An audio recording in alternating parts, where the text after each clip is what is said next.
শুভ নববর্ষের শুভেচ্ছা জানিয়ে আমি আপনাদের সামনে হাজির হয়েছি। আজকে আমি একটি রেসিপি ভিডিও আপনাদের সাথে শেয়ার করছি।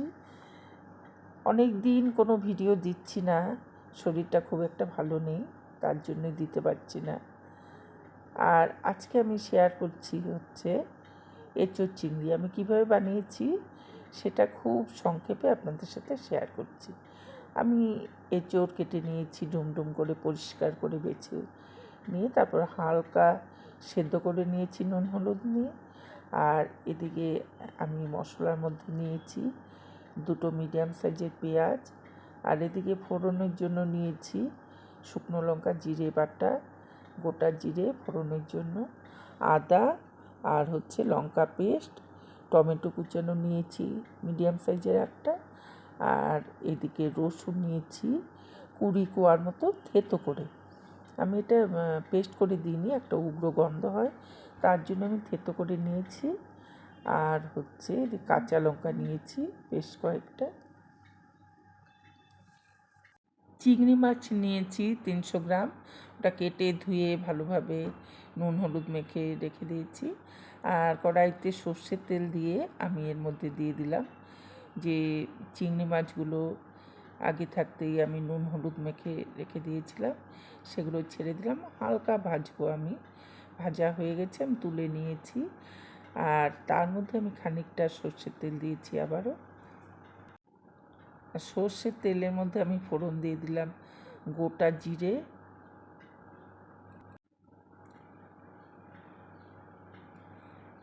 তারপর দিয়েছি শুকনো লঙ্কা,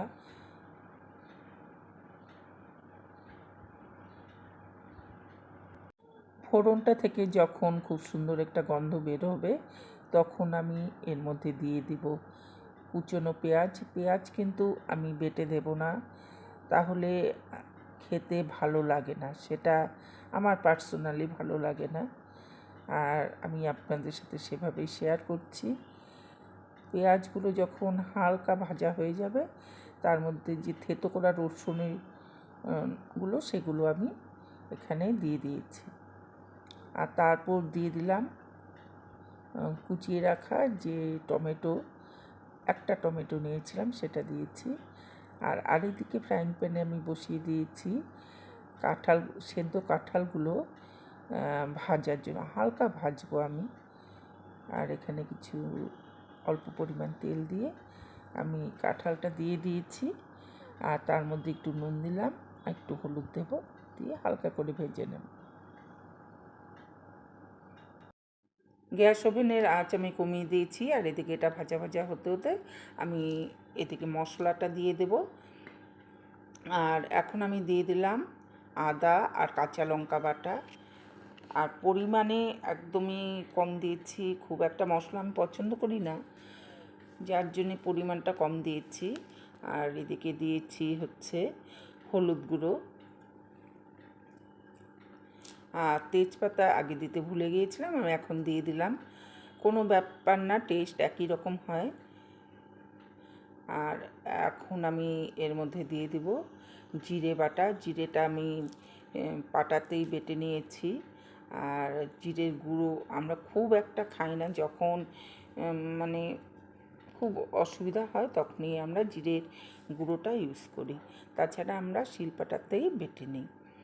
আর খানিকটা জল দিয়ে আমি এখন কম আঁচে, মিডিয়াম আঁচে আমি এটা ভেজে নেব, মশলাটা যাতে কোনো রকম কাঁচা গন্ধ না থাকে।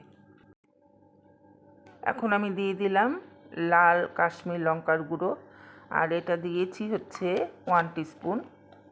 আর স্বাদ অনুযায়ী আমি নুন দিয়ে দিলাম।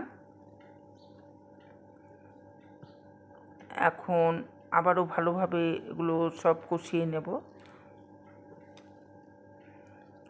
আর মিষ্টিটা যে যেরকম পছন্দ করেন সে সেরকম ইউজ করবেন। এখানে আমরা যেহেতু মিষ্টিটা একটু বেশি পছন্দ করি, তার জন্যে মিষ্টিটা একটু বেশি দিয়েছি। আর দেখুন মশলাটা প্রায় কষা হয়ে গেছে। এঁচোড় চিংড়ি রেসিপিটা কেমন হয়েছে সেটা কিন্তু অবশ্যই কমেন্ট করে জানাবেন।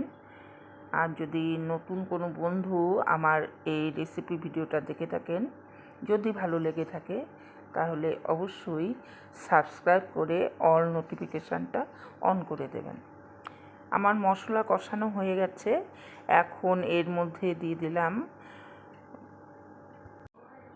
ভেজে রাখা এঁচড়গুলো। এখন আমি আবারও একটু এঁচড় দেওয়ার পর ভালোভাবে কষিয়ে নিলাম। তারপর দিয়েছি এখানে আলু আমি ভেজে রেখে দিয়েছিলাম আগে থাকতে। মিডিয়াম টু লো আঁচে রেখে আমি ভালোভাবে কষিয়ে নেব। আমি কিন্তু মশলা একটু ভালোভাবেই, যে কোনো রান্নায় মশলাটা ভালোভাবে একটু কষিয়ে নিই। 2-3 মিনিট পর আবার একটু ভালোভাবে নাড়াচাড়া করে নিলাম। তারপর ভেজে রাখা যে চিংড়ি মাছগুলো সেগুলো দিয়ে আবারও একটু এপিট ওপিট করে ভেজে নিলাম। সুন্দরভাবে কষানো হয়ে গেছে সমস্ত কিছু। এখন আমি পরিমাণ মতো এখানে দিয়ে দিলাম জল। আর আমি খুব একটা ঝোল রাখবো না, গামাখা করবো, তার জন্য আমি অল্প পরিমাণে দিয়েছি। তারপর ঢাকনা দিয়ে রেখেছিলাম মিডিয়াম টু লো আছে 10 মিনিট। ঢাকনাটা তুলে আমি 5-6টা কাঁচা লঙ্কা দিয়েছি, আমি চিড়ে দিইনি, আস্ত গোটা দিয়েছি। আর তারপর দিয়ে দিলাম গরম মশলা, অবশ্যই ঘরে বানিয়ে নিয়েছি গরম মশলা। আর আমার এঁচোড় চিংড়ি রেসিপিটা কমপ্লিট। কেমন লাগলো আপনাদের অবশ্যই কিন্তু কমেন্ট করে জানাবেন। আজকে এখানে শেষ করছি, ভালো থাকবেন আপনারা, টাটা।